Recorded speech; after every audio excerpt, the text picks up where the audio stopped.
Grüezi miteinander, ganz herzlich willkommen und einen wunderschönen guten Tag, meine sehr verehrten Damen und Herren, liebe Freunde aus nah und fern, von wo aus auch immer Sie uns zuschauen mögen. Ich freue mich sehr, Sie zu begrüßen zu einer wirklich sehr speziellen Spezialausgabe von Weltwoche Daily, die andere Sicht, unabhängig, kritisch, gut gelaunt, aufgezeichnet am Donnerstag, dem 27. September 2023. Aber das, was Sie im Folgenden sehen werden in aller Ausführlichkeit, hat Bestand über den Tag hinaus. Weltwoche Daily ist ja vom Weltwoche-Geist geprägt. Nonkonformismus, Gegensteuer geben, die Demokratie, die Vielfalt, die Meinungsvielfalt verteidigen und eben nicht die Einfalt mitmachen, diesen Gleichschritt, den wir leider allzu oft im allgemeinen Konformismus, im sogenannten Mainstream erleben, erdulden und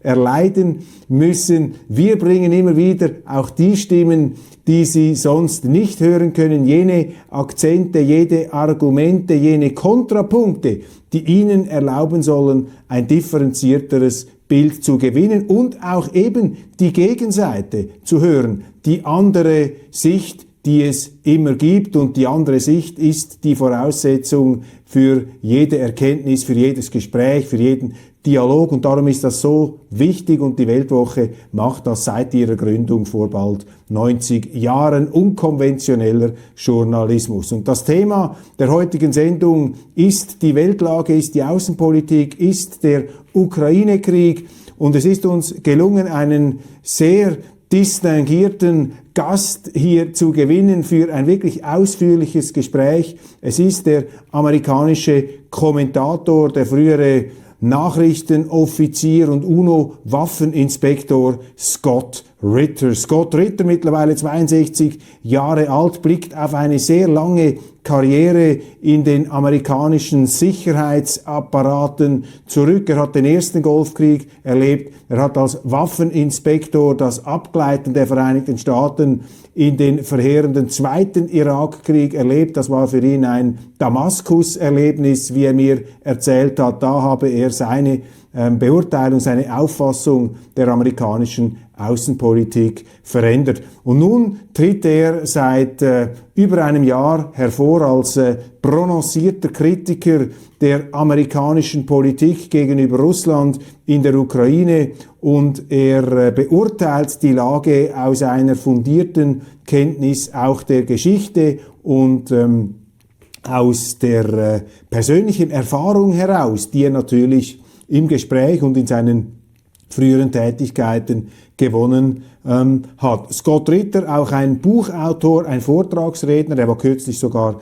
in der Schweiz, hat da an einer Veranstaltung einer Stiftung einen Vortrag gehalten und, wie er mir ebenfalls erklärte, sehr viel gelernt über die schweizerische Neutralität. Wir haben ein langes, ein ausführliches Gespräch geführt über diesen Krieg, und wesentliche Akzente, wesentliche Thesen und Befunde von ihm lauten: Erstens, die Russen haben diesen Krieg in der Ukraine faktisch bereits gewonnen. Der Westen hat verloren, weigert sich allerdings noch, dieser Tatsache ins Auge zu blicken.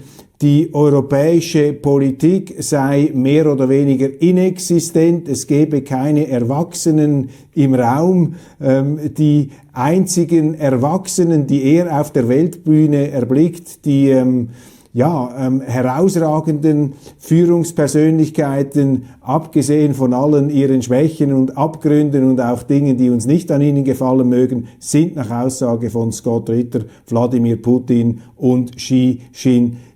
Sehr interessant, was er über die Entwicklung der amerikanischen Außenpolitik zu erzählen weiß. Und am Schluss reden wir natürlich auch noch über die Schweiz, über die Neutralität. Und da werden Sie ein flammendes Plädoyer hören, sehr gut, brillant formuliert von Scott Ritter, eine glühende Verteidigungsrede der schweizerischen Neutralität. Er sagt, Schweizer bleibt neutral, denn die Neutralität ist die Grundlage der Größe und des Ansehens eures Landes. Wenn ihr euch bei der NATO anschleicht, wenn ihr da mitmacht oder Passivmitglied werdet, dann verkleinert ihr euch.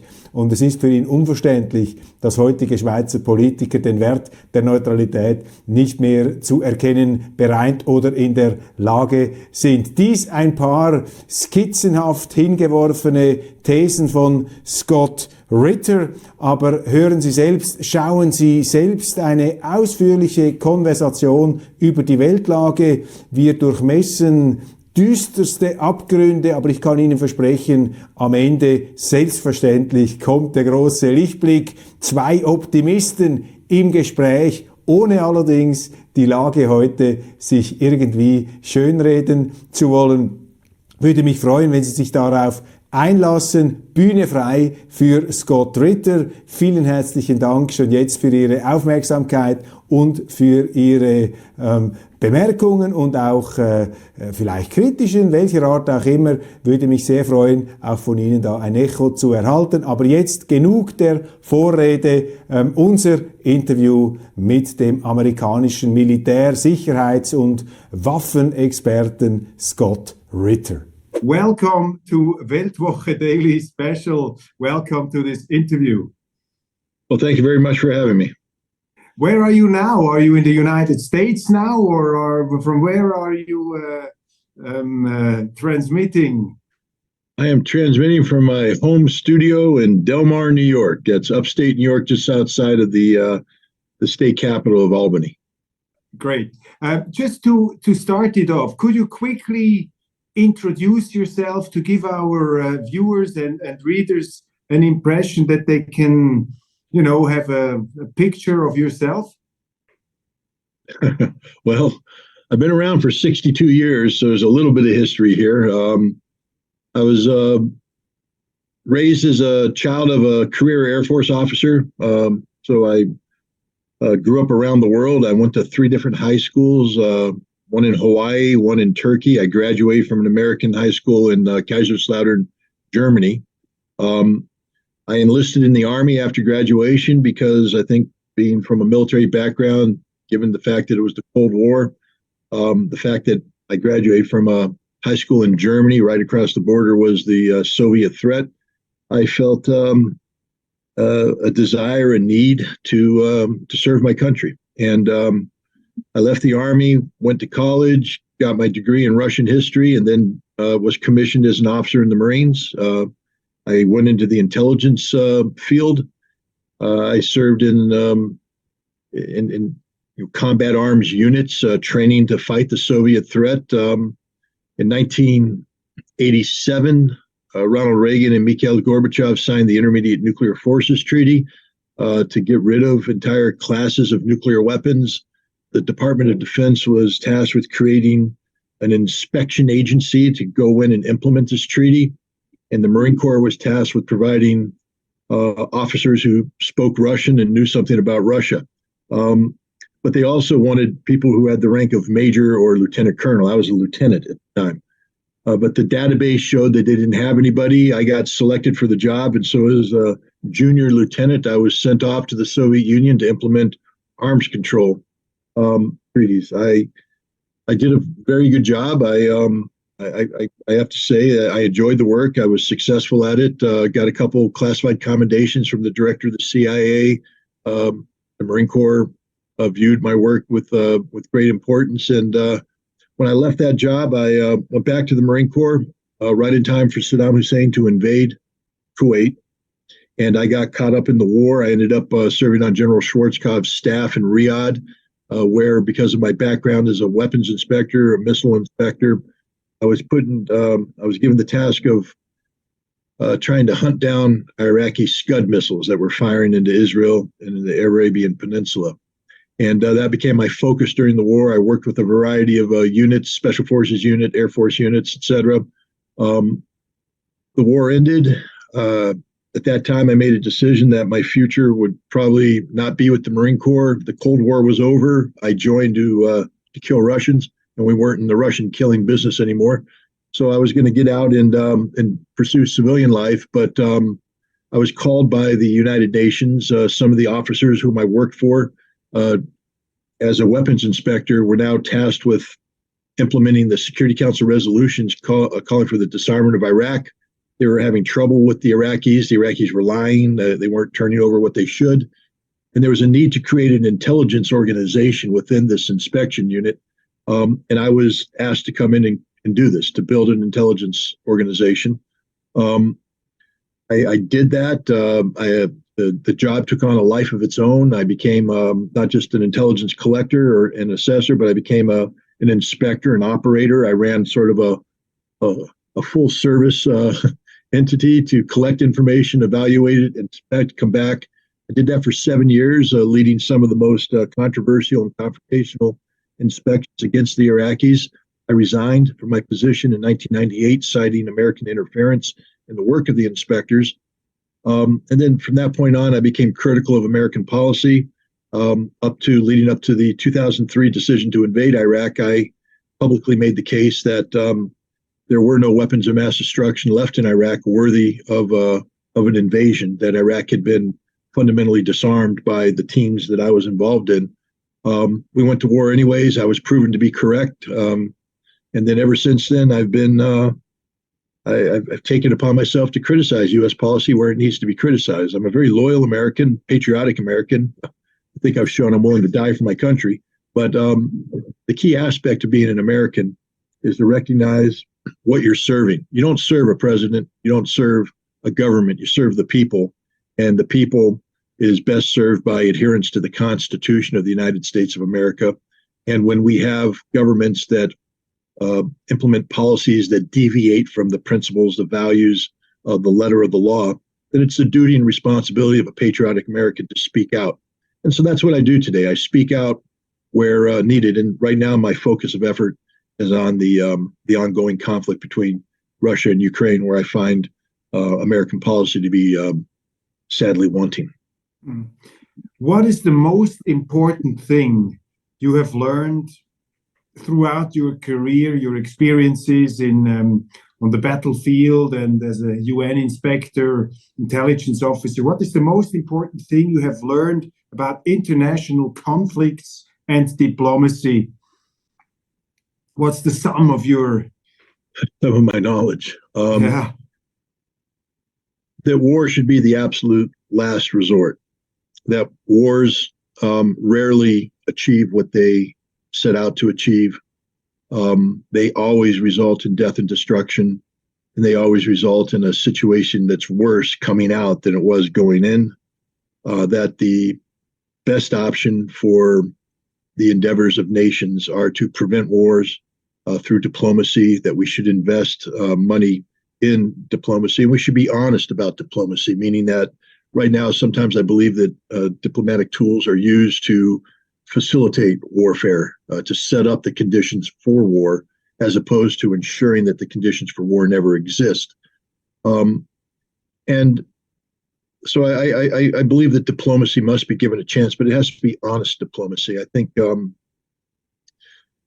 I've also learned that my country is the number one problem in the world today. The way my country interfaces with the rest of the world, we interface as a singular hegemon, where we insist that the world revolve around an exceptional America.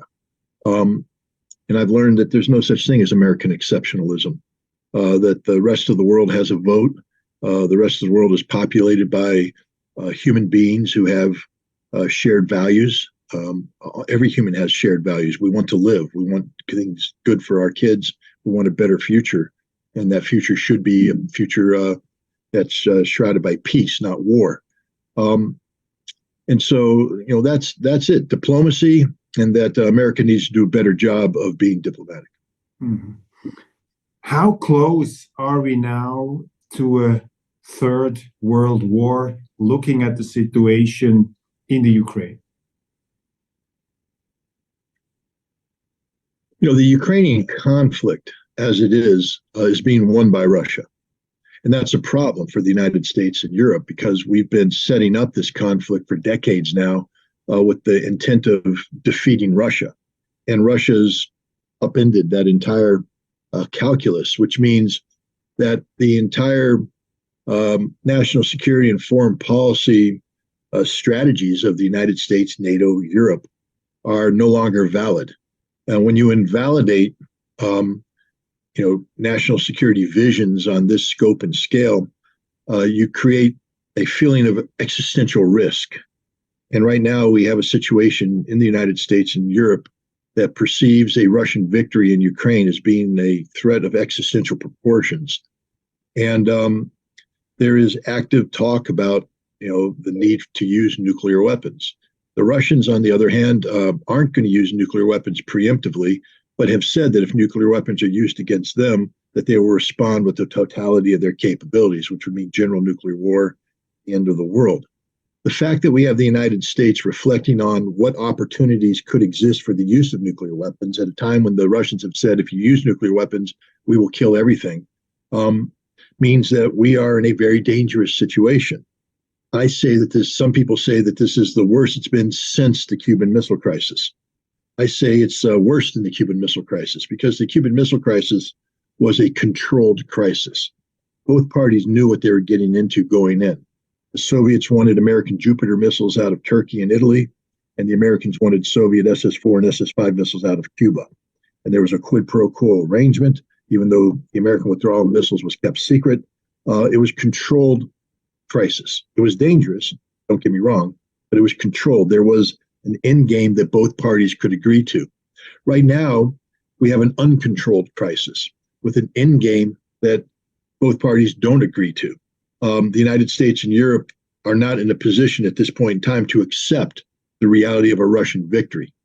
And so, until these nations, the collective West, so to speak, is able to understand that the reality is Russia has won and to comprehend what that means and then adapt accordingly, if they're going to struggle against the inevitability of a Russian victory at a time when nuclear weapons become the only last remaining weapon to prevent this, we're in danger of there being a nuclear war, especially when the strategists in the United States and Europe openly talk about a limited nuclear war, tactical nuclear weapons. We can escalate to de-escalate. This is all nonsense. There's no such thing as a limited nuclear war. Use of a tactical nuclear weapon will lead inevitably to the release of strategic nuclear weapons, which will in turn lead to the destruction of the planet. Why are you saying Russia has won this war? If I look at our media in Switzerland, in Germany, I get a totally different picture.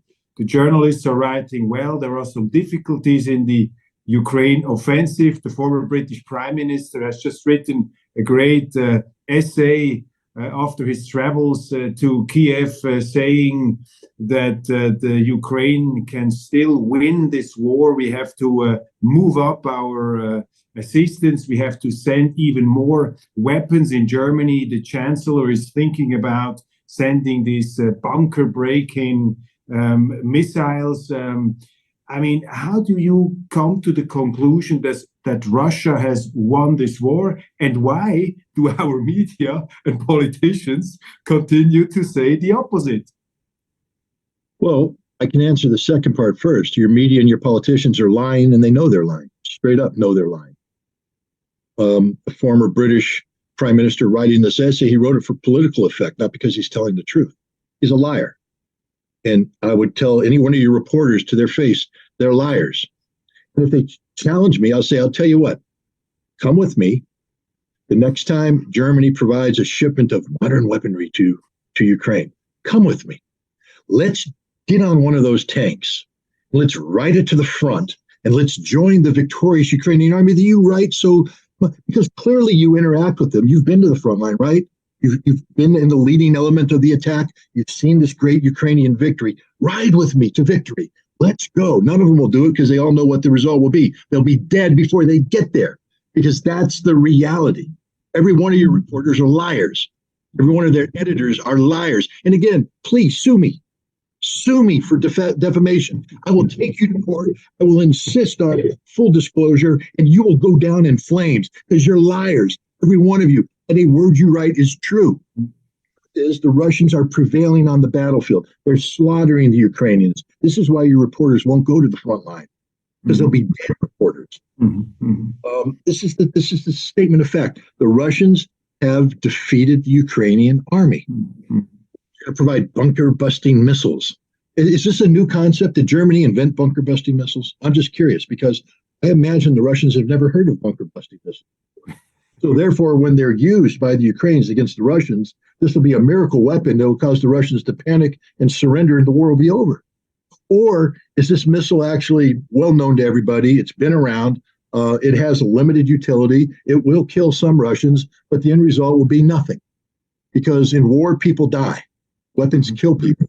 This is not a miracle weapon. Didn't the Germans learn about that? Didn't you believe at one point in time that the V1 and V2 were miracle weapons, that if you used them against the British, they would surrender? How'd that work out for you? It didn't work out very well. None of your weapons are miracle weapons. There's no such thing as a miracle weapon.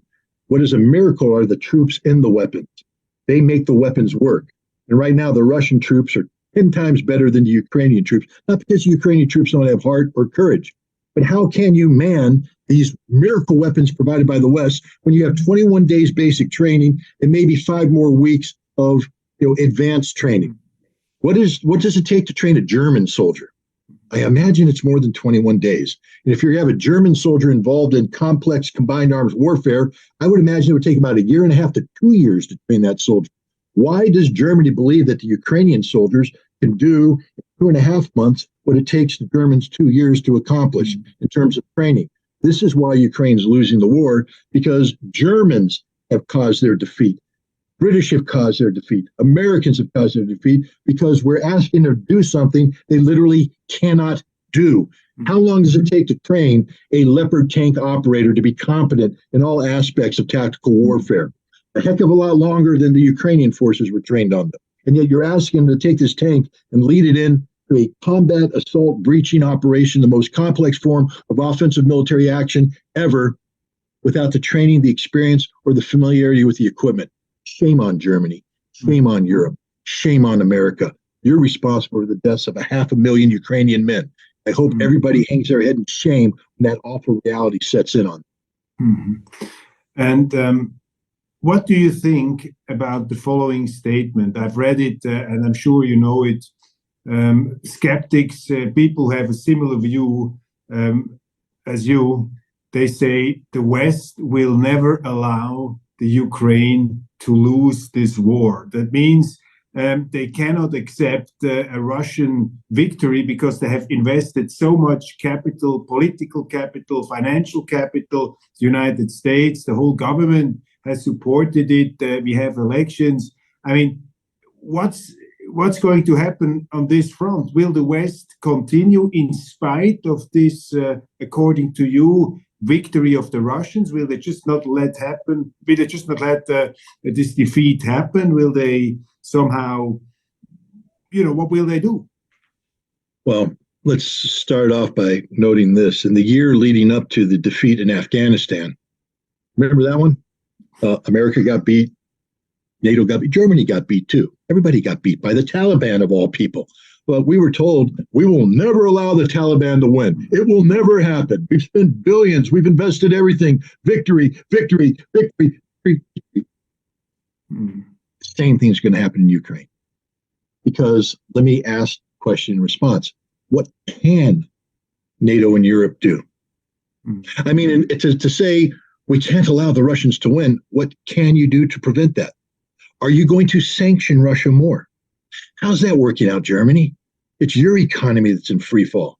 Deindustrialization has gripped your economy. It's your people who've lost the energy subsidy this winter because your government's bankrupt. How did sanctions work out for Germany? I can tell you how they worked out for Russia because I just came back from Russia. 26 days, 12 cities. The Russian economy is booming. Booming. They ain't going to be cold this winter. Their refrigerators aren't going to be empty. They're going to be doing A-OK. Why? Because sanctions don't work. They've backfired on Germany, on Europe. So what is Germany going to do? Sanction Russia some more? Please. I think the Russians are begging you to, because apparently every time you sanction Russia, they get stronger, you get weaker. So we know that sanctions don't work. Political isolation, because Germany has taken the moral high ground here, and the world is rallying behind Germany to say, you are right. The Russians are wrong. We are with you, Germany. Or is it that everybody's looking at saying, hey, did you guys do this once before? I remember a couple of decades ago, you strapped on some uniforms, you rode in big tanks that had funny cat-like names. I know, Panther, Tiger. You rode them east towards Russia, and you fought in Ukrainian fields before, and you got beat. And outside of the Reichstag today, I believe there's monuments that have T-34-85 tanks on them that are symbolic of the Soviet army coming in and destroying the Nazi regime. And so, haven't you learned anything? I mean, I believe there's a graveyard in Germany that contains the body, the last mortal remains of Stepan Bandera. Mm-hmm. You know who he is. He's a Nazi-supporting thug who murdered tens of thousands, hundreds of thousands of people. His supporters did.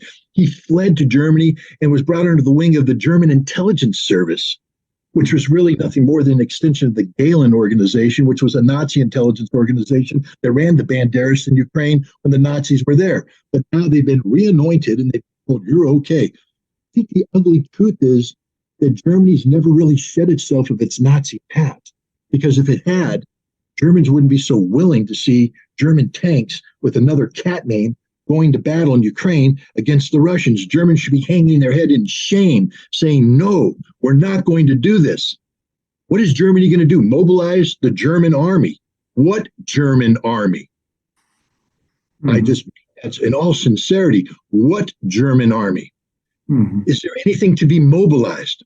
My understanding is that the Germans, to get a tank battalion reinforced, sent up to be part of the NATO battle group in Lithuania. Again, the idea of German tanks in Lithuania should make people sick to their stomachs. But today the Germans are going, that's normal. It's not normal, by the way, to have German tanks in Lithuania.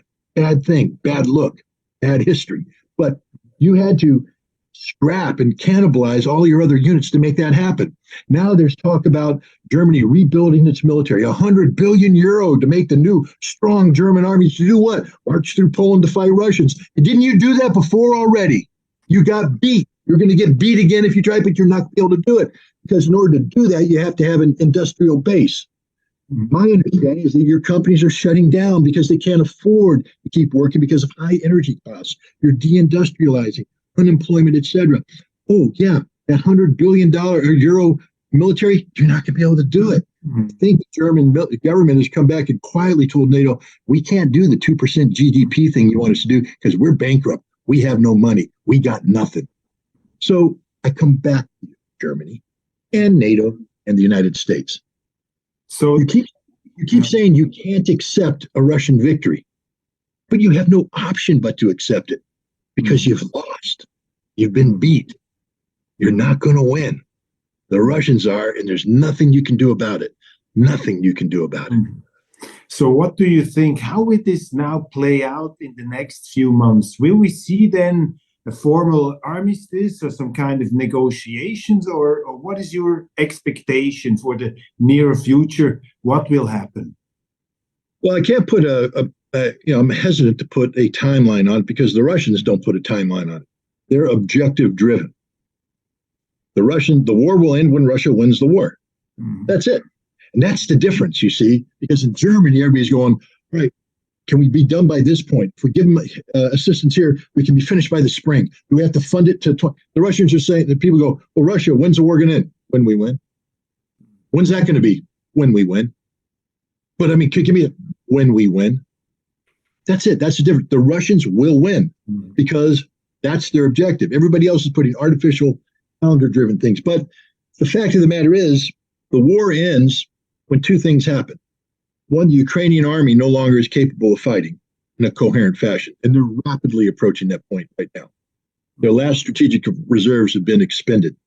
They're getting 31 M1 Abrams tanks. I think the Russians are ready to surrender right now.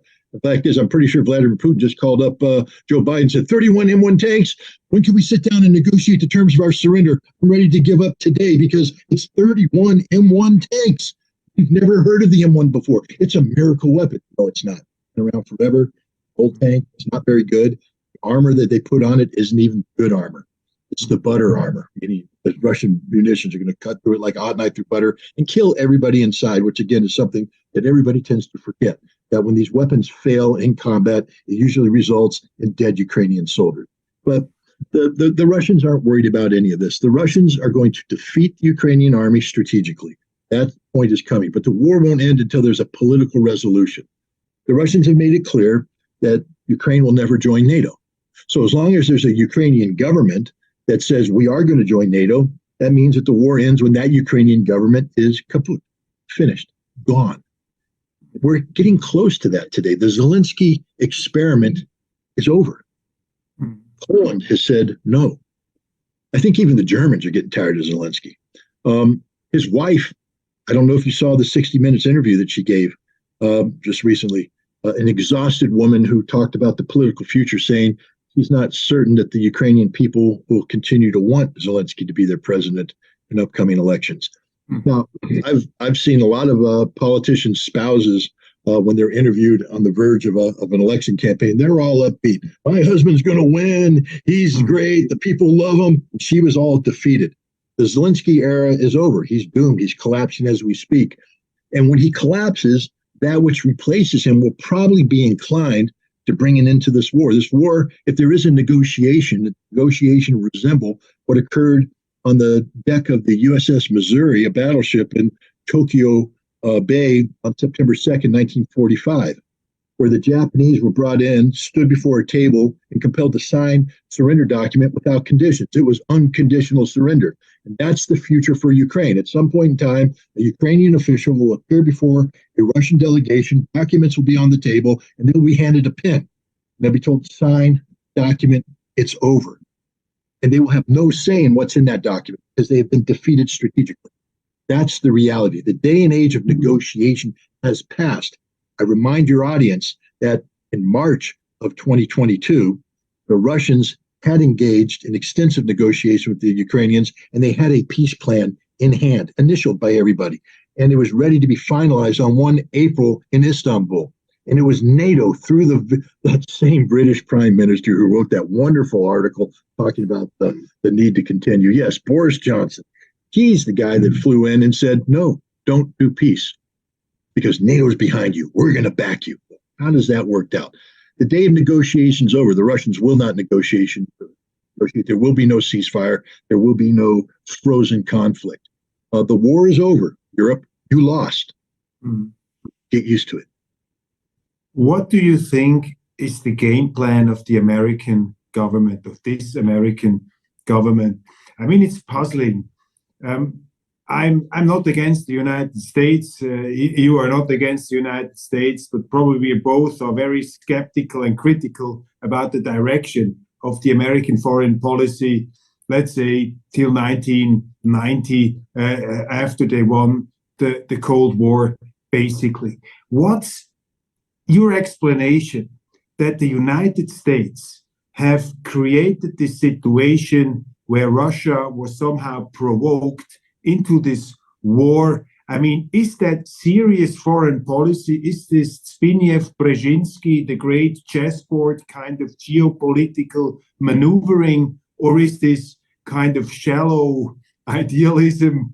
Is it not clear-cut thinking? What's your explanation of the American strategy towards Russia, and how will it play out now? Will the Americans just change course? Will they sooner or later admit we've lost? Okay, let's run off, or let's call it off, as we did in Afghanistan, as we did with Georgia. Please explain to us the United States of America. Well, I would say that we start off as reluctant superpowers. If you take a look at, Theodore Roosevelt was the first American president that sought a global presence. The Rough Rider. The Rough Rider. And I love Theodore Roosevelt. But, he built the big American fleet and it sailed around the world. And, but his philosophy was speak softly and carry a big stick, meaning we're not here to yell at you or anything, but if you want to mess with us, we'll beat you over the head because we're America. Beginning of American sea power. World War I came. Wilson got America involved in that war on the side of Great Britain, an empire, against the Germans, an empire. a lot of Americans believe we fought for the wrong side at that time, maybe. But it doesn't matter. We did what we did. But we emerged from that with a feeling of Europe was exhausted by conflict. And the United States was this power that suddenly had, it was still a young power, an immature power, but we were flexing our muscles. We suddenly realized, hey, we're pretty strong. We got some muscles. You guys are a bunch of old men who were all beat up after this war. League of Nations, we talked about, values and all this stuff, but it didn't quite work. The world wasn't ready for that. And America went into a period of isolationism. Leading up to the Second World War, we were strong economically, but we didn't want to get involved in this global war stuff. That was your business. The Japanese and the Chinese was their business. Europe was your business. It was not the Swiss business. It was not the Swiss business. We Swiss, we stayed out of all the wars. Of course. Or what we could say is it was all your business. Meaning it was forced upon us. It was forced upon us. The madness of our neighbors was forced upon us. And you gladly assisted in the banking operations to help this, but here I had to intervene fiercely, but I don't want to interrupt you. Please continue. No. First of all, I'm saying that with a smile on my face because I'm not an expert. Sure. Otherwise, I would have just called my lawyer. I would have just called my lawyer and my 2 bodyguards. But of course, your smile saved the situation. Thank you. You have 2 bodyguards. You might need 3. But well, they're hiding now. Okay. No, but the point is, the United States was reluctantly brought into the war. Now, President Roosevelt was more aggressive. He, of course, had Lend-Lease. He had the aggressive trolling in the Atlantic, and some people accuse him of creating the condition that facilitated a Japanese attack on Pearl Harbor. I'm not a conspiracy theorist. The Japanese attacked us because we were trying to prevent them from getting oil and things of that nature. But the point is, we were thrust into this war, a global war. And again, while we suffered casualties, while we paid a price economically in terms of lost material, etc., we were untouched. Other than Pearl Harbor getting bombed, American soil, I think we got an Aleutian island, Attu and Kiska, up there in the Aleutians in Alaska. The Japanese landed on that too. And I think a Japanese submarine launched an airplane that dropped a couple paper bombs on us. But other than that, we were untouched. Europe, meanwhile, is destroyed, devastated. Asia laid to waste. At the end of the war, America was the big power economically. And through Bretton Woods agreement, we created a system of dominance, global dominance. And we continued to do that and use that, especially as we morphed into the Cold War. The Cold War didn't need to be fought. It was actually a war that was premised on Winston Churchill's prejudice against the Russians, and then Kennan being an American diplomat who wrote the long telegram. George Kennan. He wrote a telegram that everybody misunderstood and misquoted, and he was talking about economic conflict. Everybody, people like Paul Nietzsche came in. He wrote National Security Document 68, NC 68. That became the containment strategy. But we didn't need to have a Cold War, but we did it. And one of the reasons why is that we needed an enemy. Because the American economy that had been in depression, remember, we had this horrible depression in the 1930s, and we were pulled out of that depression largely because of World War II. Now we have this powerful economy, but in order to justify these continued expenditures, we needed an enemy so we could keep the economy on a near war footing. That enemy became international communism, the Soviets, the communist Chinese. And so we create what today we call a rules-based international order to govern the world that we controlled. We had everybody tied to us economically. The dollar was the reserve currency. We called the shots. We controlled all of the World Bank and the IMF, and we controlled I think the Swiss were trying to control behind the scenes with their banking. I'm joking again, but we were played some discreet part in these discreet, yes, very discreet. But with the secret Swiss bank accounts, which I never got involved in, I much to my regret. But maybe I have to go to Delaware today for that. Yeah, the Delaware corporations, yeah. But again, in all seriousness, we had this massive system that was designed to defeat world communism, the Cold War. And then the Cold War ended. But what's interesting about the Cold War ending, because you talked about Brzezinski and chess. In chess and chess competitions, it's not just what happens on the board. They have a clock, and so it's timed. And you can lose one of two ways. They can checkmate you, or you can run out of time. And the West is like, we beat the Soviets, checkmate. Never happened. There was never checkmate. What happened is the Soviets ran out of time. And ran out of money. Well, that's what I mean. I'm symbolically talking about running out of time, meaning that it wasn't a defeat of the ideology. It said it was an economic defeat, brought on by not by external pressures, but internal. The fact that the Soviet system just wasn't working, whether it's you want to call it corruption or whatever, it just wasn't working. So it collapsed. At that point in time, a true leader would have said, for instance, if you're a businessman and you have a business model, that business model is predicated on certain realities, and then the world changes. A good businessman says, time out on our current business model. What do we have to do to adapt the current business model to the new realities? And then we will transition with these realities, and we will take a leadership role, and we'll become something different. The United States had an opportunity with the collapse of the Soviet Union to do just that, to say, time out. What are the new realities? How do we go forward from here? But instead we said, we won. We're the greatest chess players in the world. We won. So rather than change things, we're just going to try and take the system and impose it on the world. Impose the rules-based international order on the rest of the world using NATO expansion and all this stuff. And that's why we're in the situation today, because we've never been willing to change with the world. And right now, because the world has changed so much, we have no choice. We will change. Even the Biden administration, whose 2022 national security strategy document is, again, founded throughout the document in the notion that the rules-based international order is necessary for the functioning of liberal democracies around the world, and that the world is attracted to the American model of liberal democracy, and we must keep it strong. But now the Biden, I think Tony Blinken just came out and said, yeah, it looks like the rules-based international order is not as popular. People aren't buying into it. We might have to do something different. And so we're being compelled to change. And we will change. That's the reality of the United States, is we have no choice but to change. And it's going to get ugly, because we're not going to change. See, if we had changed in 1991, 1992, it would have been benevolent change, meaning that we're changing for the betterment of everybody, including ourselves. Today, it's defensive change.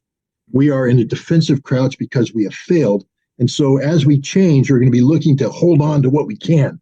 And this is where Europe has to be a little nervous here, because we're going to hold on to Europe as an American colony. We're not going to call it a colony, but you're going to exist to provide an outlet for the dollar. We're going to destroy the euro, and then we're going to make Europe addicted to the dollar and the European economy tied to the dollar, tied to America. We're going to do the same in South America. We're trying to carve up our own little corner of the world, while China and Russia take the rest of the world, India, etc., and Swiss banks. Would you go so far as to say that the United States, as this victorious hegemon after the Cold War, is today a threat to world peace? Yes, absolutely. We're the greatest threat to world peace, because the world is transitioning away from the American singularity to a multipolar reality. We see that with BRICS. We see that with the Shanghai Cooperation Organization. We see that with even the G20, which is nothing more than a tool of the G7, which is a tool of America. But even the G20 is starting to say we want a little bit of independence. I think they'll get their independence when they dissolve the G20 and they just accept that BRICS is the thing. But it's a multipolar world taking place out there. The United States could say we want to be part of that multipolar world, meaning, but and America's so big and strong that when we walk in, the world's going to have to listen to us, not obey us, but listen to us. It's just a new way of interacting. Real leaders don't go in and order people to follow them, A real leader steps in the room and people say, I want to follow you. And so if America was a nation with true leadership, we would accept multipolarity and we would step into the room and people would look at us and say, I like that. I want to follow it. But that's not what we're doing. We're ordering people to follow us. The world doesn't want to. We're becoming increasingly isolated in the world today. And as a result, because of our strength, we will lash out. We are the greatest threat to international peace and security, either through direct military intervention or the fact that we're running around the world and sticking our fingers in and stirring problems up to try and weaken other people. Mm-hmm. You have been to the Soviet Union. You have just been in Russia. You have studied as an officer, as an intelligent specialist, and I guess also as a UN inspector. You have studied the Russian leadership. You know the history of Russia.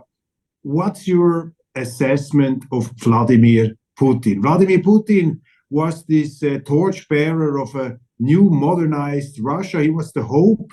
He was in Germany. He got the standing ovation for his speech at the Bundestag. He was considered a man of the West, a man of St. Petersburg. And now we are reading in our newspapers, we get it from your leaders, from our leaders, that Putin is almost as bad as Hitler. He's this walking devil on earth. He is this huge threat of autocracy, of dictatorship, and we have to destroy him in order to preserve our democracies.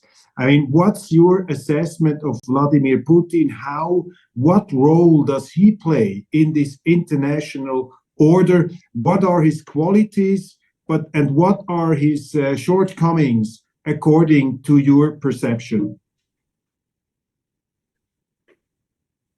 I mean, that's a tall order. I'll give you an assessment. I'm not avoiding the question, but I do want to preface it by saying I've never met Vladimir Putin. I've never had the opportunity to speak with him. And it's very difficult sometimes to answer a question like the one you answered unless you can sit across from somebody, look in their eyes, look at the body language and stuff. You can get a good assessment of somebody when you do that. Well, I'm doing this long distance, etc. So there's a little bit of a caveat here. But let me start by pointing out, before I judge Vladimir Putin as a person and as a leader, we have to talk about the times in which Putin achieved political maturity. He started out in the late 1980s. He was a KGB officer, reached the rank of lieutenant colonel. He was stationed in East Germany at the time of the fall of the Berlin Wall. He returned to St. Petersburg as part of a Soviet Union in collapse. And he left the intelligence service trying to transition in as an aide to the mayor of St. Petersburg, Sobchak.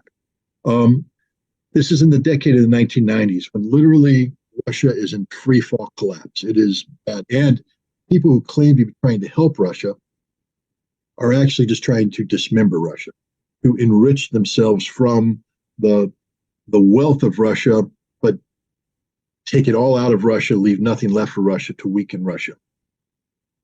This is the environment. He was not what we call a shot caller back then. A shot caller is a boss, somebody who calls the shots. Sobchak was a shot caller. Yeltsin was a shot caller. Putin worked for shot callers. Sobchak had a reputation. All Russian leaders had a reputation because you're living in a nation in decline, a society in collapse, an economy that's in tatters. So everybody's in survival mode. And what happens when you get into survival mode? The norms and standards of the niceties of a legal structure go out the window, because you can sit there and argue, well, you have to comply with paragraph 12C3A on page 42. And they're going to say, if I comply with that, I'm going to starve to death. Yes, but it's the rules. It's the law. Yeah, but I'm going to starve to death. Shoot the guy with the law book, take his food, eat it. Now you're not starving to death. You're alive. Russia was in survival mode. So ugly times. And it only got worse. The best year in post-Cold War Russia was 1992. The worst year was 1999. All right, it got worse. And what's the connectivity there? Boris Yeltsin. Boris Yeltsin was a horrible leader. He wasn't democratic. No democratic leader puts tanks in the streets of Moscow to fire on the Russian parliament as he did in October of 1993. He wasn't reflective of the will of the Russian people, or else the United States wouldn't have gone in 1996 and buy an election. We bragged about it, by the way. Nice Time magazine cover, best election money can buy.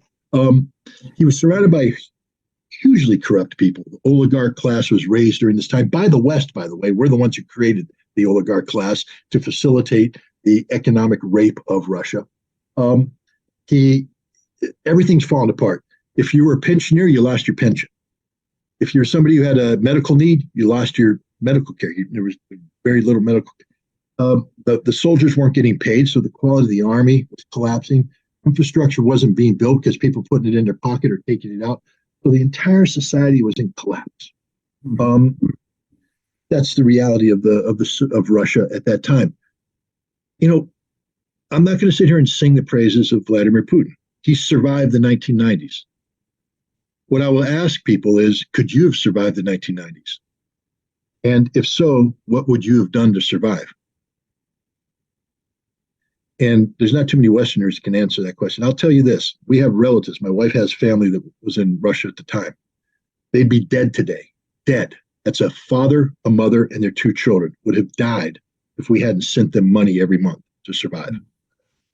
Because Russia was incapable of sustaining life for many people.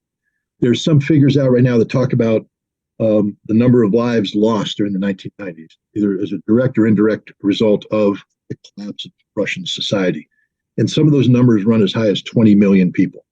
20 million people died because of the collapse of Russian society. So we're talking about a nightmare scenario, apocalyptic kind. And Vladimir Putin is coming into political maturity. Now, did he cut some deals? Did he do this? Did he do that to survive? Maybe. I don't have evidence. Maybe he did. Maybe he did. Does it make him an evil person? Nope. Makes him a survivor. What I do know is this. When there were NGOs, non-governmental organizations, going into St. Petersburg in the 1990s, when Vladimir Putin was an aide to Sobchak, and there have been several people who have spoken about this, they said, we were used to going into the mayor's office and we'd have a meeting with one of the aides because we wanted to get permission to do a deal or something like that. We'd come in and we'd brief the aide. They said they were always bored. They just, and then they'd get up and they'd leave. But before they left a number on a piece of paper. That was the amount of rubles or dollars that had to go into an envelope. Then they'd come back and you'd give a pitch, and then he'd take the envelope, look at it, and then say, okay, sign the paper and go. So she said she went to a meeting, and Vladimir Putin shows up. Never met the guy before. And she said the first thing is he listened as she talked. She said he sat there and he listened to everything. Every once in a while he'd interrupt her and ask a question, and the question was relevant, which means he's not just going through the motions of listening, he's actually listening. And he's thinking, and he's asking questions. And then he said, I'm going to take a break. But when he left the room, there was no number on the table, and she was confused. She didn't know what to do. Because normally at this point, you're reaching your briefcase to pull out the money to put in an envelope, and there's no envelope, there's no number. What does she do? She's in a panic. And the door opens up, Putin comes back, and he asks some follow-on questions. And then he says, look, I like your idea. I think it could be good, St. Petersburg, but we're not ready for it yet. We need to get up to a certain level that we're not there yet. He said, I've got your contact information. When we get there, I'm going to invite you back in, and maybe then we could talk about doing business. But until then, it was a pleasure to meet you. If you have anything more, don't hesitate to come. And they parted. No money involved. He's incorruptible. That doesn't mean that he didn't cut a deal here or there to survive. Everybody in that environment did. There's not a pure person in Russia during that time. You had to live. But when it came to doing his job, his task, it was pure. And Sobchak recognized that. That's why he got sent up to Yeltsin. Now, in 1999, Boris Yeltsin is on the downslide. He's done. He knows that his health is declining. And he also realizes at this point in time that he's made huge mistakes. Russia is destroyed. And he's looking for who's going to govern. And there's a whole bunch of people surrounding him who wanted that job. Primakov and others. They were just waiting. Who did he turn to? Vladimir Putin. And he said, Putin, I want you to be president. And Putin, you know what his answer was? I'm not ready. I don't want the job. I don't want the job. And he also said, you have to take the job because you're the only one who can do this. And he took the job. Why? Because he was the only person there who cared about Russia. more than he cared about himself. That's the whole thing about Vladimir Putin that everybody gets wrong. They think that he was going to be another corrupt Russian politician, that the West could come in. I mean, you know why your people gave him the standing ovation? Because you thought his name was Boris Yeltsin. You thought that what you were listening to is a younger version of Boris Yeltsin who's going to play the game it was always played. And you were anticipating that. But nobody listened to Putin. You know what the first thing Putin did after he was sworn in as president? He got on a helicopter and he flew to Chechnya, where they had a war going on. And he celebrated New Year's with the frontline soldiers, as a man does, as a leader does. Remember when I talked about leadership? When a guy walks into the room, does he have to order you to follow, or do you just naturally follow? Putin walks into a room, people naturally follow him because he's a leader. A leader. He stands for something. He had to repair this broken country, this country that was in collapse. If Vladimir Putin hadn't been selected to be president, and he was selected, he was later elected in March of 2000, he was selected. If he hadn't been selected, there wouldn't be Russia as we know it today. It would have collapsed, which is what the West always wanted. Vladimir Putin came in and said, no, I'm going to save Russia. But he didn't do it as a dictator. Again, I go back to his style. Remember the lady that came in to talk to him? When Vladimir Putin convenes a council, he listens. He says, okay, I've invited you here. Please, talk to me. What do you got? He'll ask questions. Go around, he'll gather the information. He'll take notes. He'll ask follow-on questions. And then he'll sit down and he'll start talking about what he's said. He'll throw ideas out. People come back. He's engaged. That's not how dictators work.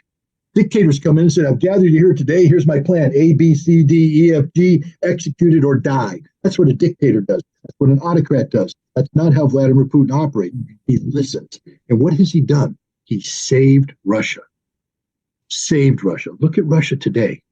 And compare and contrast the Russia of today with the Russia of 1999 when he took over. It is orders of magnitude better. And it is directly attributed to the leadership of Vladimir Putin. And remember, during this time, he hasn't been receiving the willing and able assistance of the West. From the very beginning, when the West realized that Vladimir Putin wasn't going to play the game, wasn't going to become a Boris Yeltsin, we began to interfere. We started buying off opposition politicians, Boris Nemtsov, Navalny, paying them off, the CIA, MI6, paying them off to undermine Vladimir Putin. We used the oligarchs against him. He warned the oligarchs. He came and said, I don't like you. You're corrupt, but you're real. You're here. I can't get rid of you because you're a reality. So here's the deal, oligarchs. You're rich. Keep your riches. I don't want them. You can make more money, but you're going to do it honestly. And the money you make in the future will be taxed, and that tax comes here because I have to pay off the pensioners. I have to pay my soldiers. I have to build infrastructure. I have a country to run. I'm going to run it on the money you're making that I'm going to tax. Be honest, or else I'll take you down. And he said, stay out of politics. There's one, the head of Lukoil, Khodorkovsky. Yep. Khodorkovsky. He said, I'm smarter than you, Vlad. I got billions of dollars. You're nothing. You're Boris Yeltsin's little pimp boy. So I'm going to run for office. I've got billions. I'm going to win. You know what happened to him? He was destroyed. By whom? Vladimir Putin. Vladimir Putin said, I told you not to get involved in politics. He stripped him of his wealth, put him in jail, and now Khodorkovsky, right? Khodorkovsky. Mikhail Khodorkovsky. Yeah, Khodorkovsky. He's in London right now working for MI6, running various little think tanks and operations against Russia. He always worked for MI6. All the oligarchs work for foreign intelligence. That's how they got their money. That's how they got their wealth. Putin destroyed him, crushed him. But he couldn't crush all the oligarchs because that's where the money is. And remember, Putin's job wasn't to come in and change Russia overnight. It was to start from the basics, get the basic tax structure down, get the law structure down, get some money in, get the pensions paid, get those old people taken care of, get the soldiers paid so we have a military, get infrastructure up, safe infrastructure, roads, bridges, work slowly. And to do that, he had to have an economic engine that worked, and these oligarchs were part of it all the way up until the very end. Today, Putin is free of the oligarchs. Why? Economic sanctions. The greatest gift the West ever gave Vladimir Putin was to sanction the oligarchs. because they did what Putin couldn't do. They destroyed the oligarchs.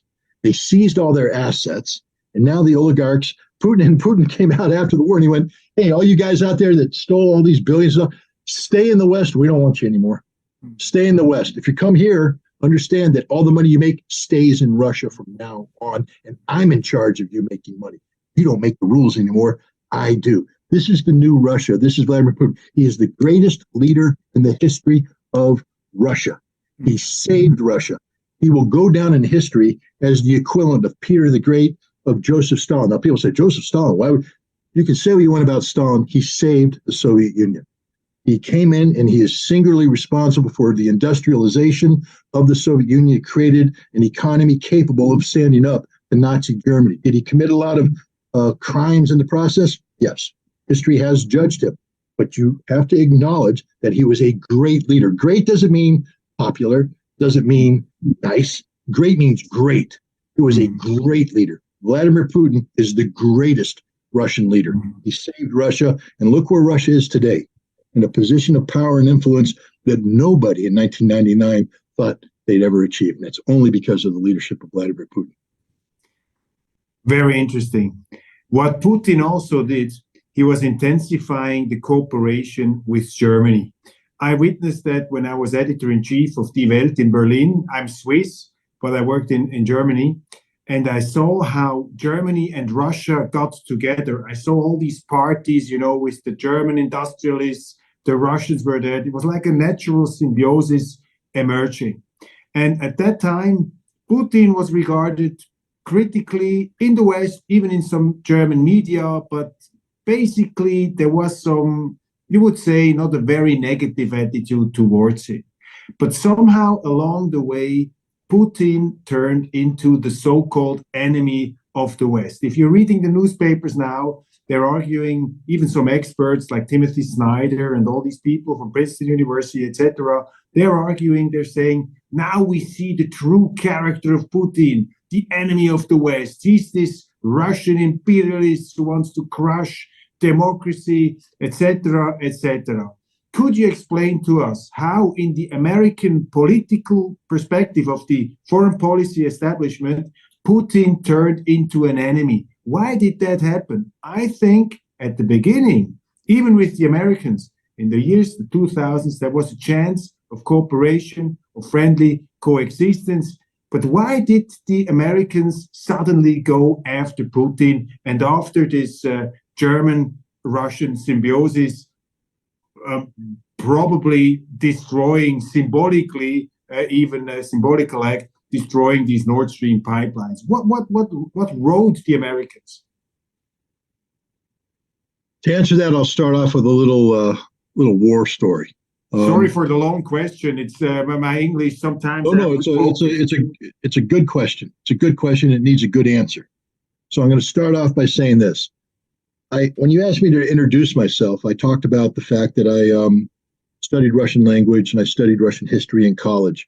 And when I was asked to join this inspection organization, the inspection organization was meant to be staffed by the best Russian experts in the U.S. military. Back then, we trained real Russian experts, called them Soviet foreign area officers.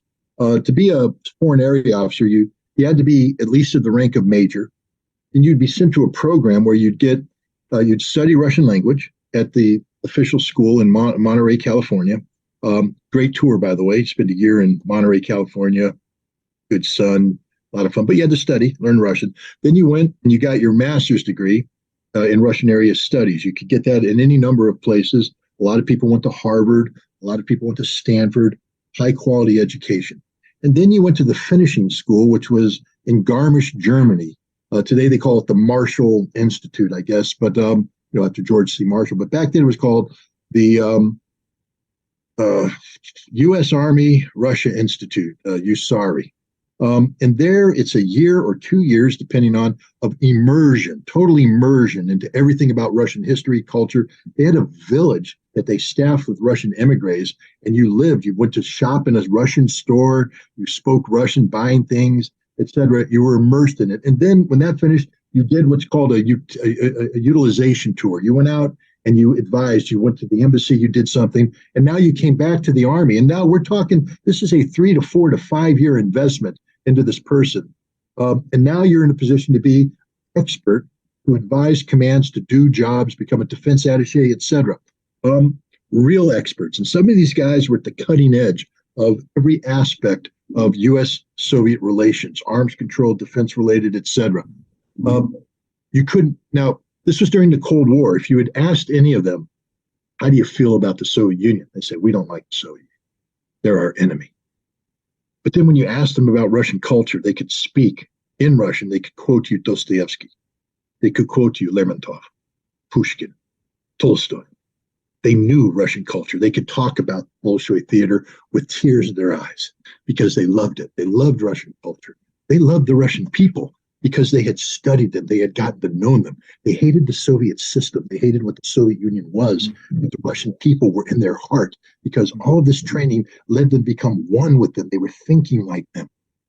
Real Russian experts. And that's why we succeeded.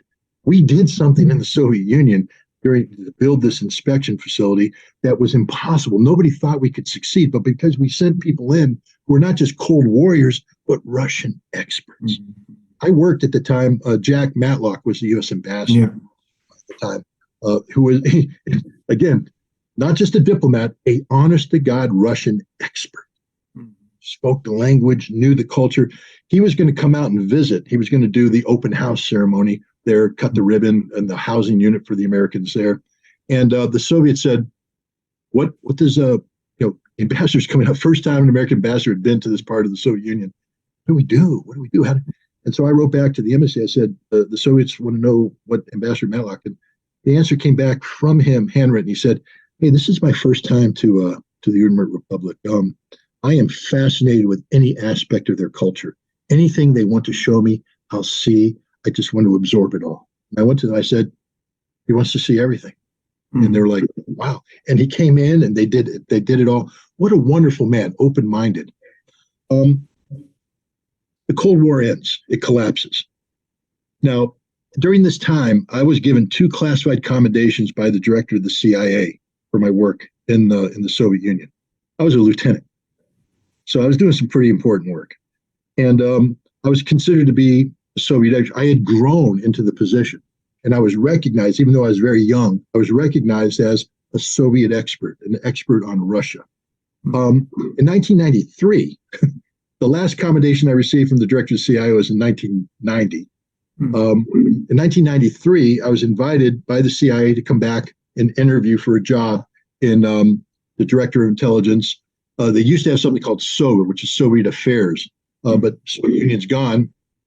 So they have this new entity, the Office of Russia, I think it was Oreo, Office of Russia and Eurasian Affairs. And I was interviewed by a man who later on became a director of the CIA, Mike Morrell. And he was a Russian area expert at that time. So I interviewed for the job, and I thought I'd get it. I mean, I was a Russian expert. Yeah. I had 2 classified commendations from the CIA director. I thought, and they turned me down. I said, well, why? They said, well, you represent old thinking. We need new thinkers. You're tainted by your Soviet experience. But they wanted the pro-Russian new guys. They thought you were too negative about Russia as being a cold warrior somehow. Wrong. I was too positive about Russia. You were too positive. Right. What they didn't want a Russian expert. He said that. I don't want what we used to have. We're getting rid of the Russian experts. You're saying that the U.S. foreign policy, even at that time, was creating, after the collapse of the Soviet Union, this new enemy, Russia. Well, no, they were creating not a new enemy, but a new being, which was a defeated Russia. Okay. A Russia that was weak, a Russia that needed our help. So what they were recruiting are people who were experts in exploiting Russia. And you don't have to know Russia to exploit Russia. Just have to figure out how to make $1 here, how to recruit somebody, how to tear something down. They didn't care if I quote Pushkin. They didn't care if I knew the history of Russia. They didn't care about anything because none of that was relevant anymore. What they wanted was somebody who could go into Russia and exploit Russia. for the benefit. And so this is where you get people like Michael McFaul. Michael McFaul came into his political maturity in the 1990s in Russia, exploiting Russia. Fiona Hill, Angela Stent, all of them, exploiters of Russia. They don't know a damn thing about Russia. Oh, yeah, they can speak the language. But just because you can speak the language doesn't mean that you've actually sat down and interfaced. The only people they interface with are like-minded people, the opposition figure, the people that are helping them exploit Russia. Who is the enemy? Anybody in Russia who stands up and says, I don't want to be exploited. I want Russia to stand on its own 2 feet. They now become the enemy. Who is the most prominent Russian to stand up and say, I don't want to be exploited? Vladimir Putin.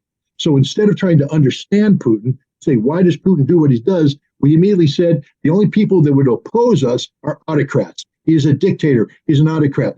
The people today who are advising people, the Russian experts, aren't experts on Russia at all. Timothy Snyder is not an expert on Russia. Timothy, if you're watching, I've already offered to debate you anytime, any place. Let's do it. But you won't because you're not an expert. Michael McFaul won't debate me. None of them will because they're not experts. They can't talk intelligently about Russia. Jack Matlock, when he was the ambassador, brags about his time in the Bolshoi theater, his time in the Hermitage, the time seeking out Russian culture, absorbing Russian culture. Michael McFaul, in his book that he writes about it, never once mentions any aspect of Russian culture. It's all about manipulation, manipulation, manipulation, manipulation.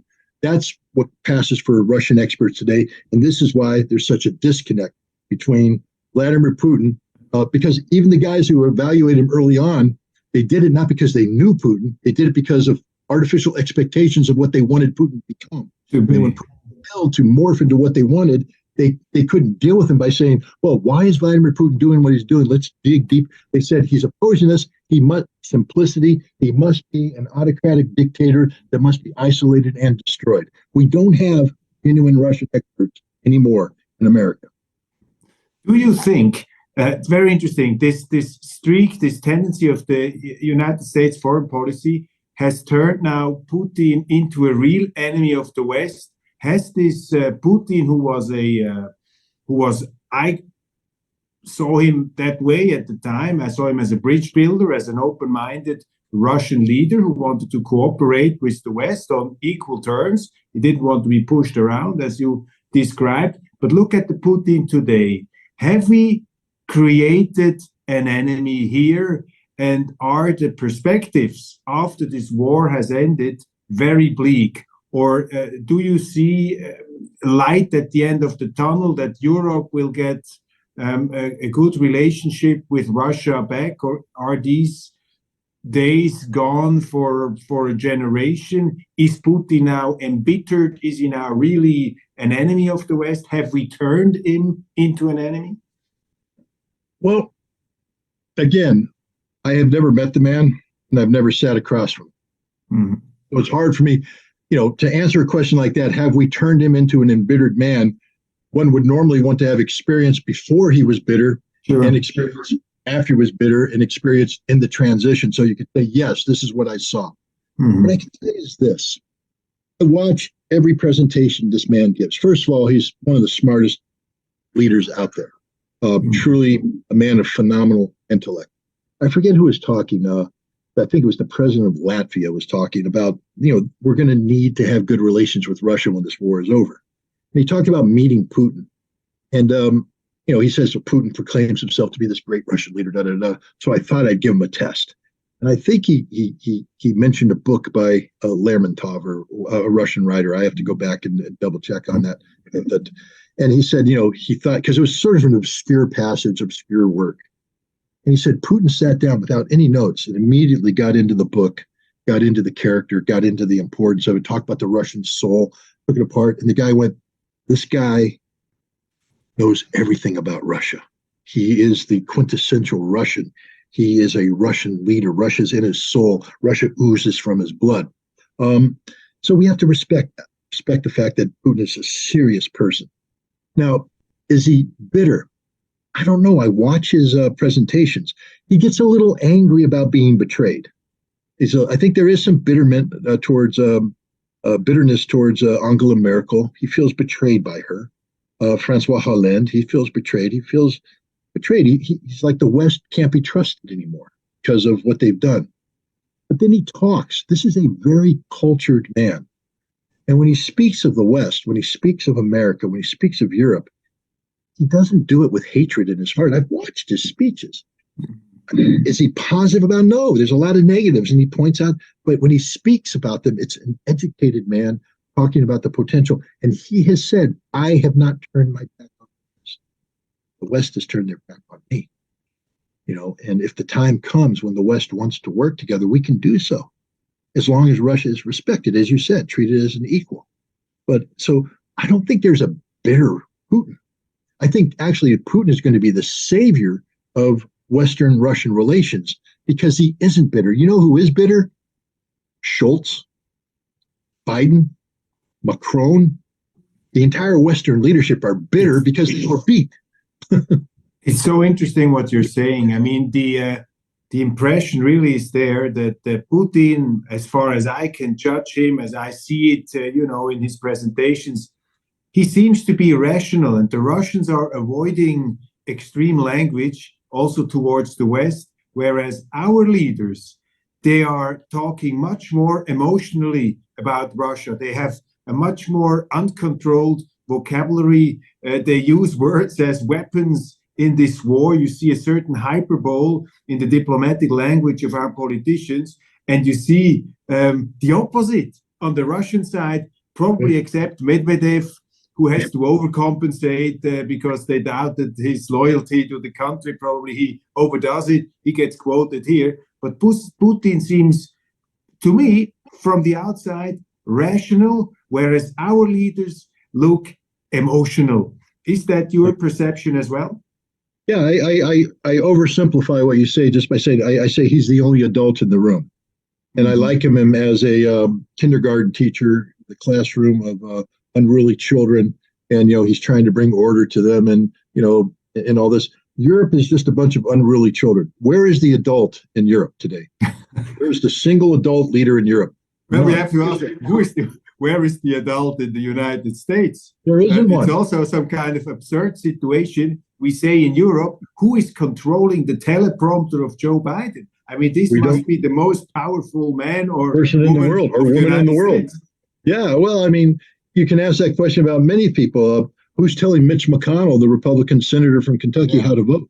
Who's telling Dianne Feinstein, the Democratic senator from California, how to vote? Because neither one of their minds work.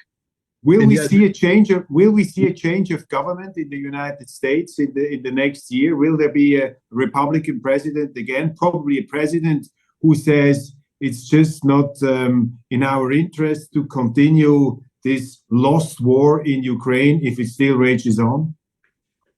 Well, I think the Republican Party is in total disarray right now. When the man who's run away with the potential for a Republican nomination is Donald Trump. Man with 41 indictments. He might be in jail by the time the election rolls along. And yet the Republican Party is saying that's the man. The Republican electorate saying that's the man we want by overwhelming numbers. There's nobody that even comes close to those numbers. So the question is, who out of this pack could be plucked out to compete with the Biden machine? Because you said it's not about Biden anymore, it's the machine. There's a machine that's keeping Biden propped up. He's the front man, figurehead. Yeah, he waddles in, and they have to actually stop him talking because he just says really stupid things. It's very sad, to be honest, if we want to be human about this. And I don't like Joe Biden. Anybody knows my history knows that he and I go back a long way, and I despise him, and he had disdain for me when I was a weapons inspector.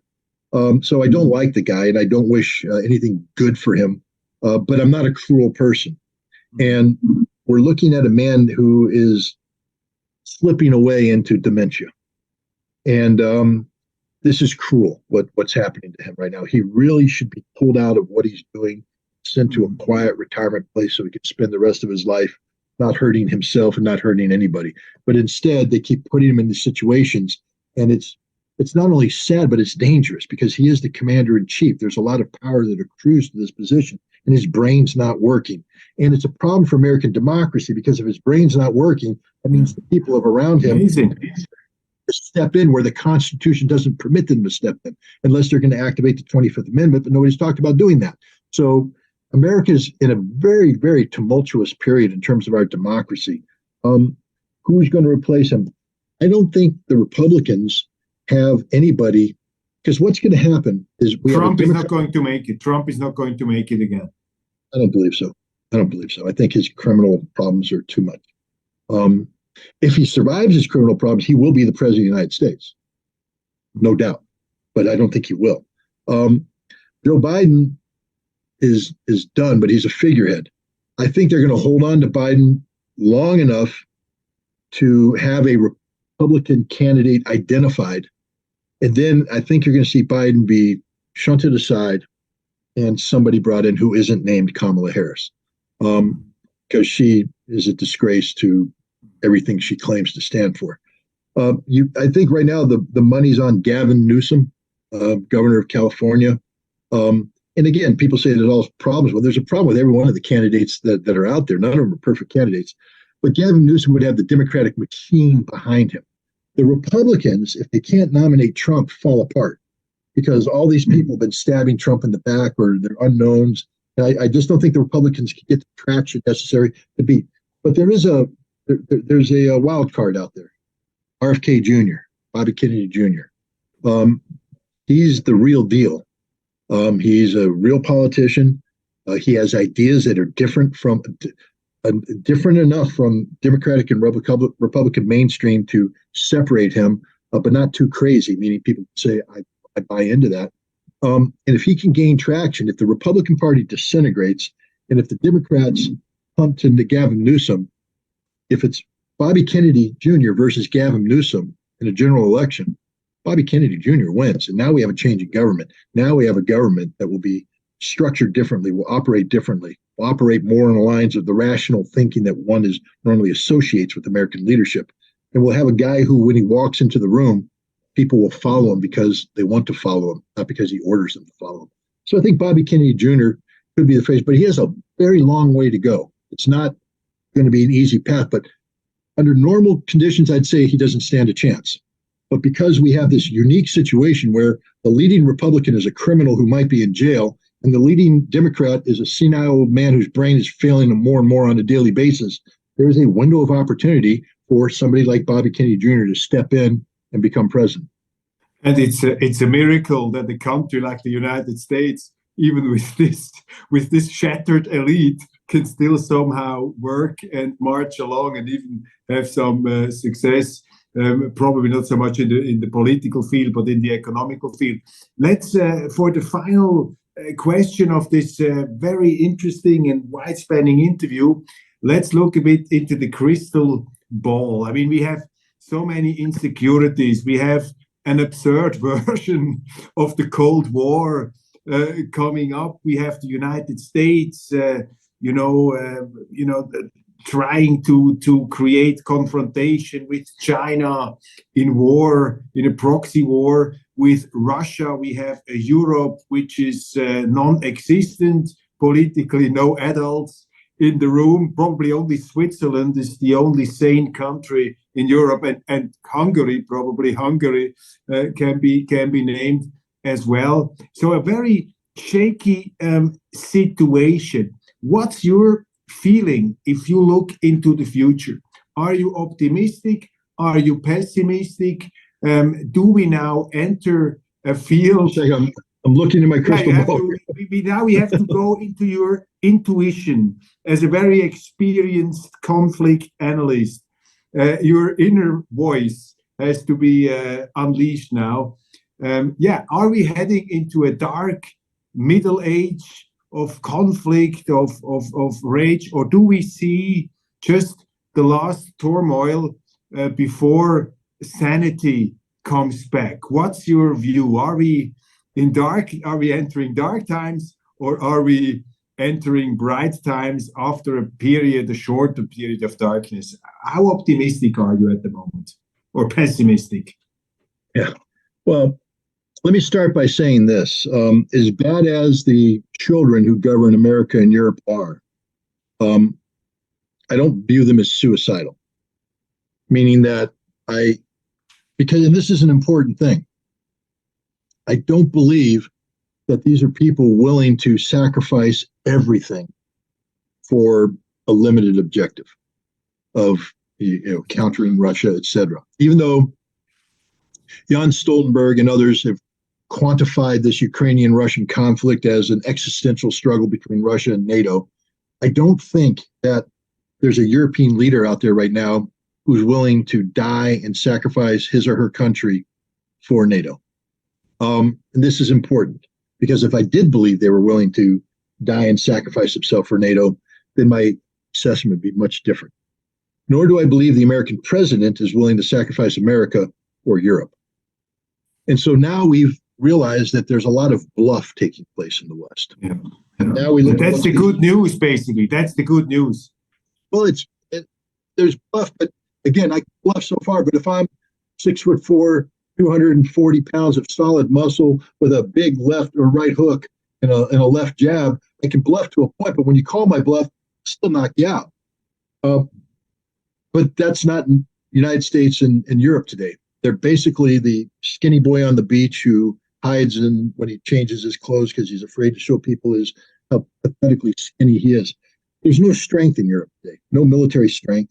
The United States is on the decline. We spend $800-900 billion a year on a defense system, but we can't do anything. And we have nuclear weapons, but that's it. We just spend a lot of money and get very little bang for the buck. How many troops do we have in Europe today? 100,000. But they're not all combat troops, and they're spread out all over the place. These troops would be defeated by the Russians within 2 weeks of any conflict because there's no sustainability factor. The same thing with any European army. So when I look at this, and I look at the same thing with China, we can't beat China. We know that. And our economy and European economy and Asian economy is so fragile that we can't really get into an economic conflict with China. We've paid too heavy a price for our economic conflict with Russia. And so I see a situation here where you have a lot of people bluffing, making noise, posturing. Especially on the Western side. Especially on the Western 100% side. on the Western. You don't see any posturing from the Russians or the Chinese. They just want to do business. Xi Jinping there's two great leaders in the world today. Vladimir Putin, Xi Jinping. What do they have in common? A, they've been in government for a long time. One of the advantages they have that Vladimir Putin has over this is what? He started with Bill Clinton, George Bush, Barack Obama, Donald Trump, Joe Biden. This is his fifth American president. I think he's figured it out by now. And I think Xi Jinping's on his fourth American president.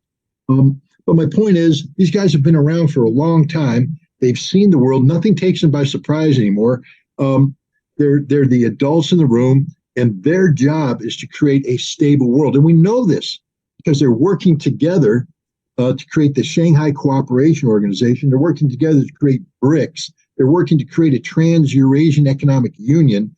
They're working about creating global supply chains.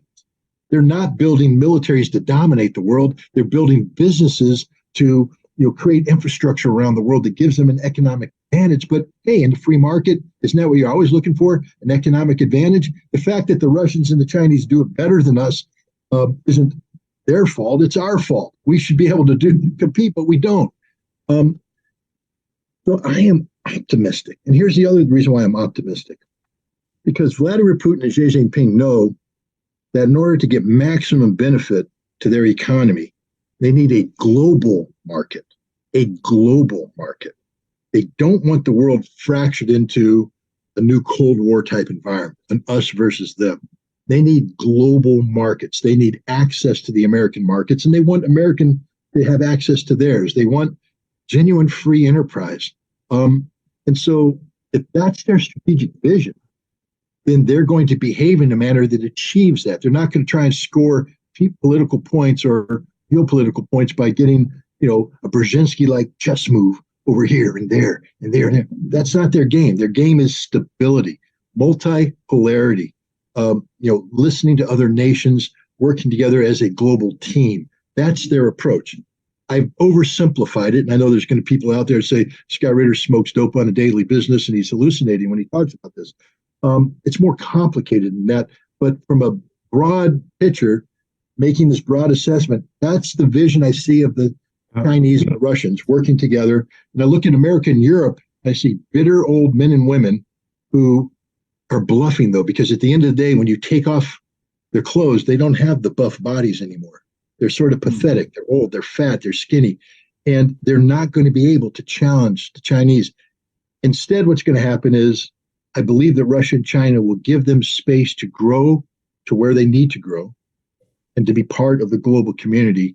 And I believe that in 50 years, 100 years, you're going to see Europe and in America integrated into the global network in a much more constructive manner than we are now. They're not going to be subordinated to Russia or China, but they're going to be the equals of Russia and China. As a Swiss, as a neutral Swiss, I can say from an independent view that I totally share your optimistic view.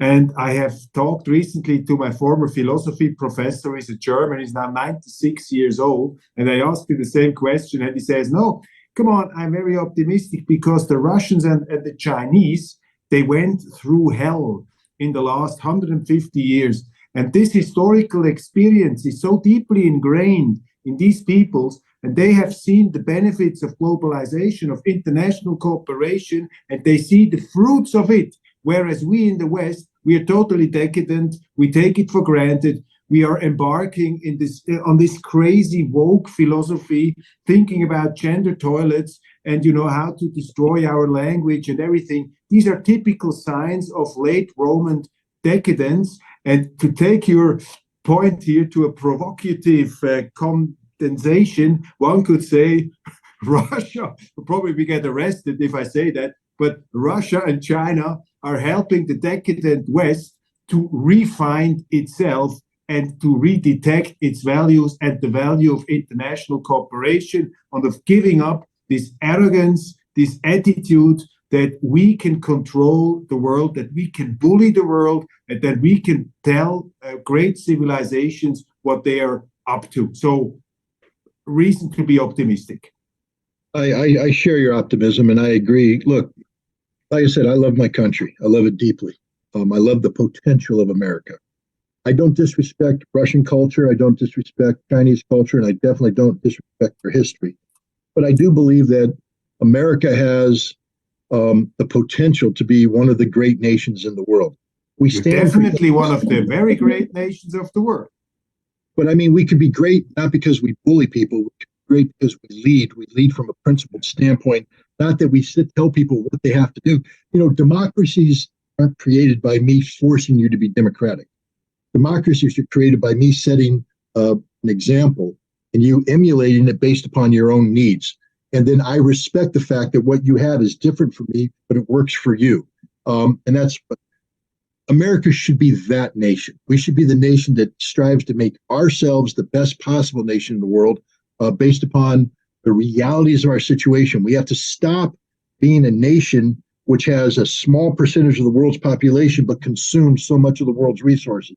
That's an unequal thing. We have to learn to live within our means and to be the best we can within those means, and then to work with the world to make everybody better. And if we do that, look, we're a rich nation. We have wonderful wealth. We have a population that's stunning. Anybody who's been to America, throw away the politics, get out of the inner city and travel America and meet the American people. They're the best damn people in the world. They're hearts of gold. They work hard. They will help you. They believe in things, but they've lost their way because their politicians have lost their way. If we can get political leadership to fall back in on the basics, America is a great country. People would love to be friends with America. There was a time when people wanted to be friends with America, and I'm hopeful there's a time when people want to be friends with us as well. In addition to the Americans, one great strength of your country is your constitution, is your philosophy, which is very similar, by the way, as the Swiss philosophy. We are also based on the idea of democracy, not of some kind of ethnicity or national myths or whatever, in a racist way or whatever. We have a constitution based on principles and which was modeled also after the American Constitution. And I cannot finish this conversation without the word on Switzerland, of course. Scott, how do you assess Switzerland's role in the world, especially in this conflict, Switzerland's neutrality? We have a huge discourse in this country, in our parliament. I'm now in Bern, just some 100, 200 meters next to me. There is our parliament.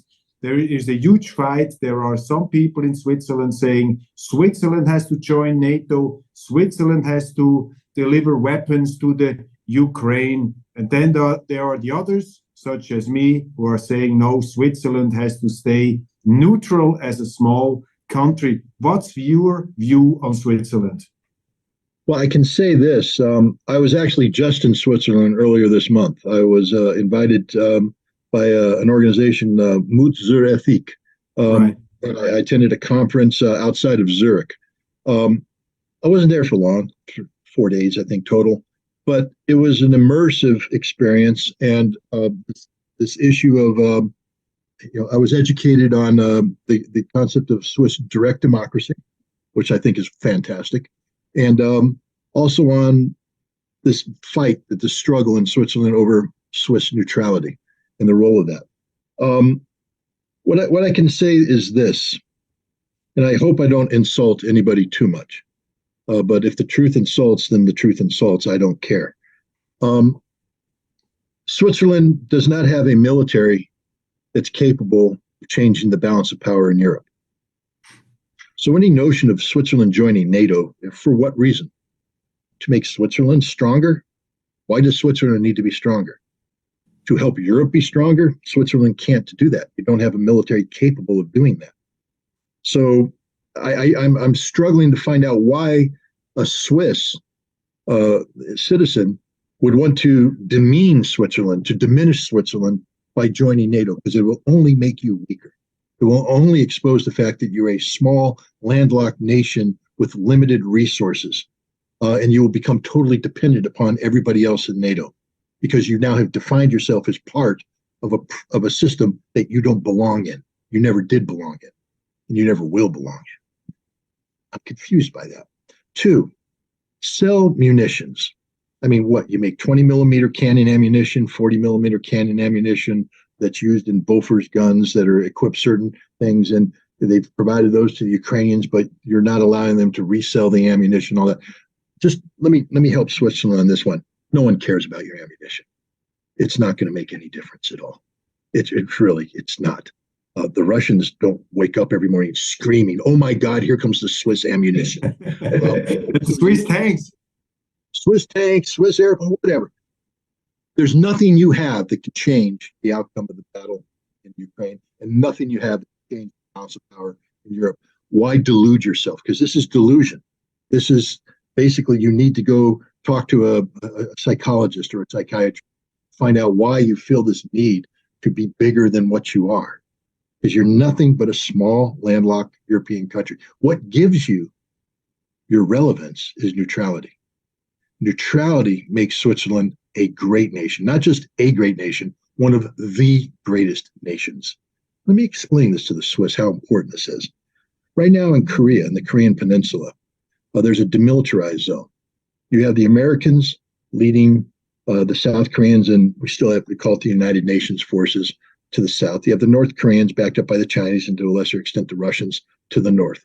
And there's a real potential of conflict. There's 2 armies facing off together.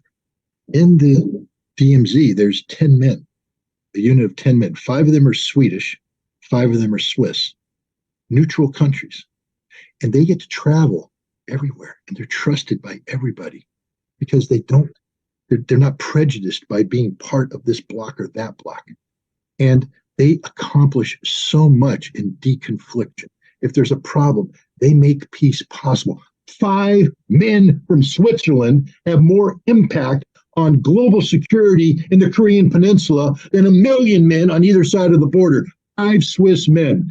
5 Swiss men are more important than 1 million men on each side of the border. That's how important you are. And why you don't appreciate that, I don't know. You know, the Intermediate Nuclear Forces Treaty that I was part of, it was a very complicated negotiation between the United States and the Soviet Union. And you know where those negotiations took place? In Geneva. Why? Because it's neutral ground. Because we felt safe to come in there, they felt safe to come in there, and through this neutral space, Sweden saved the world. I don't mean to be a little overblowing here, guys. Had the Intermediate Nuclear Forces Treaty not been signed, we'd all be dead today because there would have been a thermonuclear war. Go research the destabilizing aspects of the SS-20 missile that the Soviets deployed in the 70s, leading to the deployment of Pershing II missiles and ground-launched cruise missiles by the United States and Europe, and how we had now lessened the time to strike Moscow to under 12 minutes, meaning there's no reaction time in case of a mistake, and there were mistakes. The world would have ended. You know why the world is surviving today? Not just because of me as an inspector, although I insist that people shake my hand and buy me a beer and thank me for them being alive today, but be that as it may, I wouldn't have been able to do my job if it weren't for Geneva, this neutral space.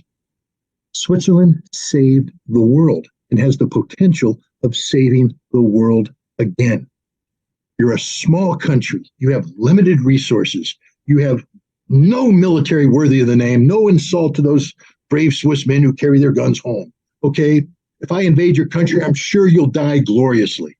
But if the Marines invade your country, we will kill you all because we're professional murderers. You're Swiss citizens. There's a difference. You don't want to become professional murderers. That's the last thing you want to be. You want to be good Swiss citizens, and you want to be neutral parties so that everybody trusts you and relies upon you to save the world. We are going to need to be saved from people like me, from people like the Russian equivalent of me, who all we want to do is close with and destroy the enemy through firepower and maneuver. That's all I think about. I think about killing the enemy. You should be thinking about peace. You should be thinking about how you can get this rabid wolf named Scott Ritter to sit down with a rabid wolf, a Russian name, at a table where we can stop talking about killing each other and start talking about peaceful coexistence. That is Switzerland's role. And you can only do that if you're neutral. And I hope the Swiss people understand that. What makes you the greatest nation in the world is your neutrality. And when you lose that, you become one of the least significant nations in the world. Scott Ritter, thank you very much with your great words, which will echo for eternity in our Swiss parliament. I hope it has been a great privilege to have this candid conversation about so many important topics. Thank you very much for your time. Thank you very much for your wisdom, your insight. And we have seen today a patriotic American who considers his duty to pull up the mirror and also to be critical towards the political developments in his own country. Many thanks for this conversation. Thanks for having me. It was a pleasure.